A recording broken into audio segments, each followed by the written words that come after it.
Hello, Radhe Radhe. आप सब कैसे हैं? मैं आशा करती हूँ आप सब लोग बहुत अच्छे होंगे। आज का वीडियो आप लोगों को बहुत ही पसंद आएगा। मैं ऐसी टिप्स एंड ट्रिक्स लेकर के आई हूँ जिसके थ्रू आप अपने कामों को बहुत ही आसानी से कर सकें। तो चलिए वीडियो को शुरू करते हैं।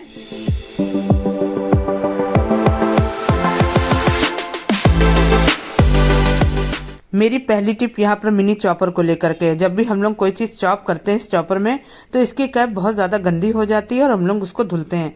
तो ऐसा हम लोग क्या करें जिसकी इससे इसकी कैप गंदी ना हो और हम लोग का कैप एकदम साफ रहे। क्योंकि जब हम लोग कैप धुलते हैं और जो इसकी लीड होती है कैप की, जब हम लोग उसको खींचते हैं और ज्यादा धुलने से इसकी लीड अंदर से खराब हो जाती है क्योंकि इसका पानी अंदर चला जाता है। तो हम लोग को कैप धुलना ना पड़े और बहुत ही आसानी से हम लोग का काम भी हो जाए। तो यहाँ पर देखिए मैंने चॉपर की कैप अच्छे से धुल ली है। उसके बाद यहाँ पर ली है मैंने एक पॉलीथीन को सिंपल सा आइडिया है, यहाँ पर हम लोग बीच से कट कर देंगे सेंटर पे, जिससे ये जो बीच में जो हम लोग मिनी चॉपर को जब अटैच करते हैं बस उसी जगह पे हम लोग को एक छोटा सा कट लगाना है पॉलीथीन में और अच्छे से अटैच कर देना है। तो आप लोग थोड़ा सा बड़ा छेद करिएगा जिससे आराम से जब हम लोग अच्छे से इसको ग्रेट करें कोई भी सब्जी तो उसमें कोई दिक्कत ना हो। तो यहाँ देखिए मैंने पॉलीथीन को काट दिया है और छेद करने के बाद अच्छे से मैं इसी में लगा दूंगी। तो यहाँ पे देखिए अच्छे से चॉपर फिट हो चुका है। उसके बाद जो चीजें हम लोग को इसमें ग्रेट करनी है, चाहे वो बंदा हो, गाजर हो, शिमला मिर्च, कुछ भी ग्रेट करेंगे तो जो उछल उछल के हम लोग की कैप पे चीजें लगती हैं तो हम लोग का कैप बिल्कुल भी खराब नहीं होगा।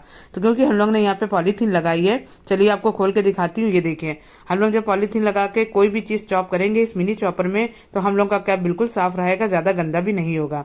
तो ये देखिए पॉलीथीन भी बिल्कुल साफ ही है, थोड़ा बहुत लगता है तो वो पॉलीथीन में ही लगेगा। इससे हम लोग को कैप धुलने की जरूरत नहीं पड़ेगी। तो आगे से अब भी आप जब भी मिनी चॉपर में कुछ भी पीसें तो इसका यूज जरूर करें। मेरी अगली टिप यहाँ पर चार्ट पेपर को लेकर के है। जब चार्ट पेपर हम लोग रोल करते हैं, रोल करने के बाद इस तरह के रबड़ बैंड लगा देते हैं और जब बच्चे इसको निकालते हैं तो यहीं से हम लोग का जो चार्ट पेपर है फट जाता है। ये बिल्कुल भी ठीक नहीं होता है। तो आप लोग को एक सिंपल सा आइडिया बताती हूँ, वो भी बहुत ईजी। घर में हम लोग जो अपने बालों में इस तरह के रबड़ बैंड लगाते हैं जो थोड़ी सी मोटी होती है, तो आप इस तरह से चार्ट पेपर को लॉक करेंगी तो बहुत ही अच्छे से लॉक होगा और जब भी बच्चे इसको निकालेंगे तो ये चार्ट पेपर बिल्कुल भी फटेगा नहीं। ये बहुत ही यूजफुल टिप्स है। मेरी अगली टिप्स यहाँ पर कोई मिनी फ्रॉक हो या जिनमें शाइनिंग होती है, नेट है, शाइनिंग वाले कपड़े होते हैं और ये इस तरह के कपड़े बहुत एक्सपेंसिव होते हैं जिससे हम लोग किसी भी वॉशिंग पाउडर से धो लें, तो ऐसा नहीं करना है। इस तरह के कपड़ों को हम लोग बिल्कुल अच्छे मतलब लिक्विड वॉश से धोएंगे या तो हम लोग कोई भी शैम्पू यूज करके इस तरह के कपड़े धोएंगे तो जो इसकी शाइनिंग होती है वो बिल्कुल बरकरार रहेगी और ये कपड़े बिल्कुल भी खराब नहीं होंगे।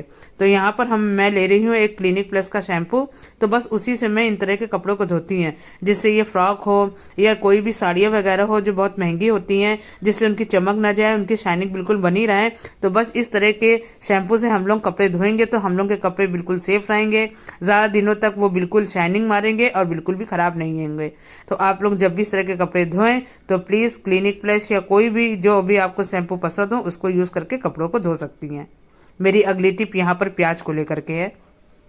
जब भी प्याज हम लोग सोचते हैं कि थोड़ी सब्जी बनानी है, एक ही प्याज को मिक्सी में पीसना है, तो एक प्याज को हम लोग क्या पीसे, तो यहाँ पे हम लोग एक छोटा सा जुगाड़ करते हैं। तो यहाँ पर देखिए इस तरह हम लोग एक प्याज लेंगे, प्याज में इस तरह हम लोग कांटा लगा देंगे। कांटा लगाने के बाद जिस तरह से हम लोग ग्रेट करके अदरक डालते हैं चाय में, तो बस उसी ग्रेटर में हम लोग इस तरह से प्याज को कसेंगे तो बहुत ही अच्छे से हम लोग का एक पिसा हुआ बैटर समझिए तैयार हो जाता है प्याज का। प्याज भी अच्छे से ग्रेट हो जाती है। एक प्याज के लिए हम लोग क्या मिक्सी चलाएं, तो बस जब भी आपको इस तरह से प्याज ग्रेट करना है या पीसना है तो आप इस तरह से कांटा लगा के जब प्याज को ग्रेट करेंगी तो बहुत ही अच्छे से चॉप भी हो जाती है। हम लोग को कोई मेहनत भी नहीं लगती और न ही हम लोग के उंगलियों में मतलब कोई दिक्कत आती है। अगर हम लोग डायरेक्ट ऐसे प्याज को कसेंगे तो हम लोग के हाथ में लगने की डर रहती है।